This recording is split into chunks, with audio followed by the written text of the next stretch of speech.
Hey everybody, I decided to do a knife review today. This is my everyday carry knife. I've had it for about 3-4 years, and I really like it. It is a Boker Plus Armed Forces number 2.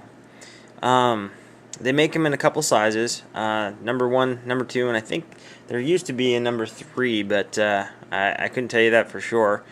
I just kind of wanted to do video review on it to just show everybody what my favorite carry knife has been over the years. I've tried a lot of different pocket knives, and I like most of them for one reason or another.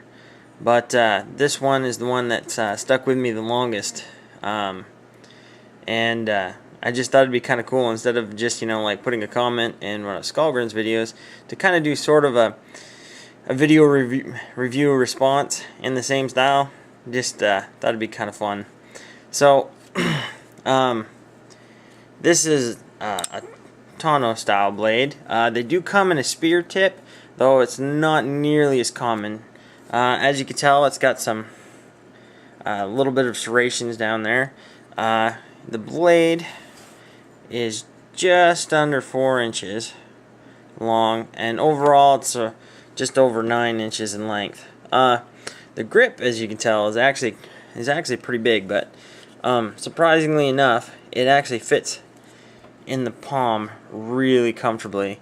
It looks like it'd be awkward, but believe it or not, it fills your palm really nice, and you can feel it in there, and it feels really sturdy because it widens up at the back. You don't feel, it doesn't feel unsecure. One of the other cool features that I like about it is it comes with, I'm not sure if you can see that well, but it comes with a chisel grind as opposed to a traditional grind on a traditional knife grind. Makes it a lot easier to sharpen, and it holds the edge really good, especially since one of the downfalls of this knife that I don't like is, if you can see there, I'll flip it over, is it's 440 carbon, which I would actually prefer if they'd made it in a slightly harder steel. I mean, it's not bad, but there's certainly some better steels out there for it. The knife, as you can see, is made in China, if I can get it there, and it comes with G10 scales. You can see they have the little notches cut in along the back, and it's a skeleton style, so you can see down through the knife. I really like these right here. These actually help with opening the knife quite a bit. Works even better than the thumb stud, which I don't generally use at all. I just usually flick it open, or I actually like to catch it on my pocket on the way out and use my pocket to open the knife. So that works really well with those. One of the really cool features is, doesn't matter whether you're left-handed or right-handed, it has holes in it to mount the pocket clip anywhere you want to mount it. And it honestly came with the pocket clip mounted up here, but I actually like having this end down in my pocket because it's a little easier to open up with one hand if you're using your other hand to hold on to something and can't really access it to open it with two hands as easily. So I flipped it to the other side. I will come back to this pocket clip before we're all done, but I'm going to move on to a few other things. When I got this knife, it actually had pretty good fit and finish when it comes to centering. As you can see, it's not quite as centered as it used to be. It used to sit almost perfectly when I first bought it, but it's actually worn in, and with the liner lock, as you can see, there's a liner lock in it, which is actually a really, really sturdy liner lock, nice and heavy.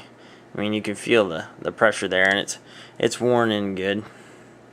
It's stayed together pretty good. There is a little bit of blade movement right now, but that's actually more to do with my preference with the tightness of the nut, which I've never had to loosen it or tighten it really myself other than the initial adjustment. It's stayed right where I've wanted it to be for quite a while. Mostly because I like it a little more buttery and a little easier to open than probably most people do. I just like it to be able to flick it open without too much thought about it. The finish on the blade is actually held up pretty well, considering, you know, I've cut, you know, hundreds of boxes open with this thing and done different tasks like that with it, and just abused the crap out of it, and you wouldn't even know it.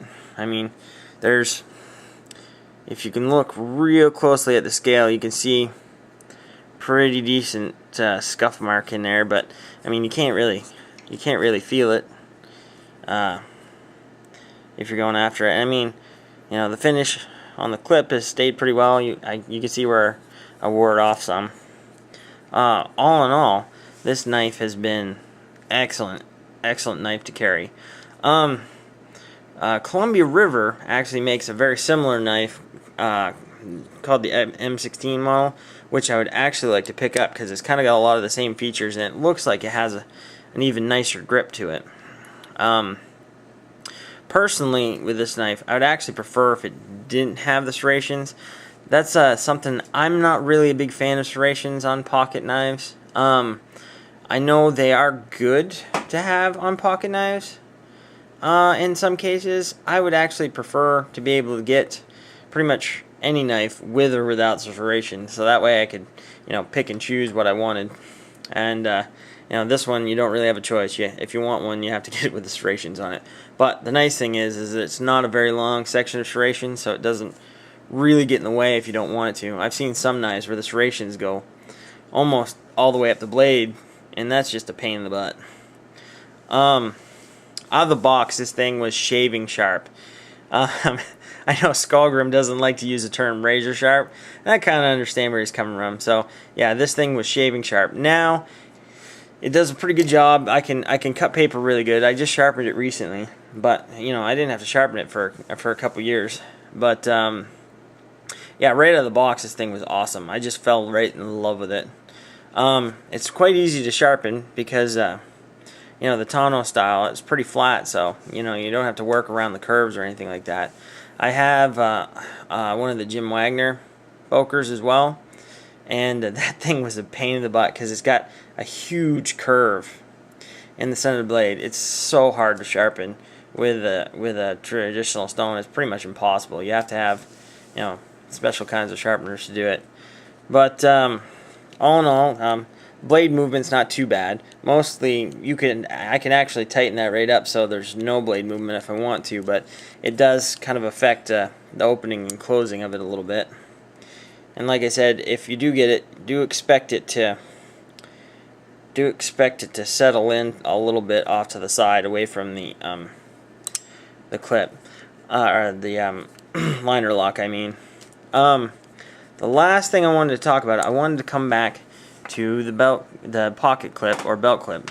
I've had a lot of different pocket knives I've really loved. I've had a couple of the Smith & Wesson knives that weren't high quality knives, but they were, you know, really good for the money I paid for them. And I've had a few other ones that I paid a lot of money for. And the biggest problem I found is I have a tendency to snag the clips on stuff. And like my Jim Wagner knife that I had, it's got this tiny little clip coming off where the glass breaker is off the top, and it just does not hold up. I bent it so many times and bent it back, it gets all loose, and then, you know, it can fall out of your pocket easy. This one, I've snagged it a bunch of times and beat the living crap out of it. And I mean, you can feel that's really good spring steel, and I mean, you really can't bend it. I mean, look at that. It just goes right back to where it was. I mean, I've had it for 4 years probably, and it's still sitting in the same places it did before. I've never had to bend it back into place to hold it in my pocket. So that is awesome, and I wish all knife makers would put that on there for a decent knife. You can pick these up on Amazon for around $40, depending on the size, $30–$40, and and you can get the spear tips on there. If you go to the Boker website, you're going to be paying closer to $50 or $60. So I would suggest going to Amazon or eBay because they have a lot better prices on it.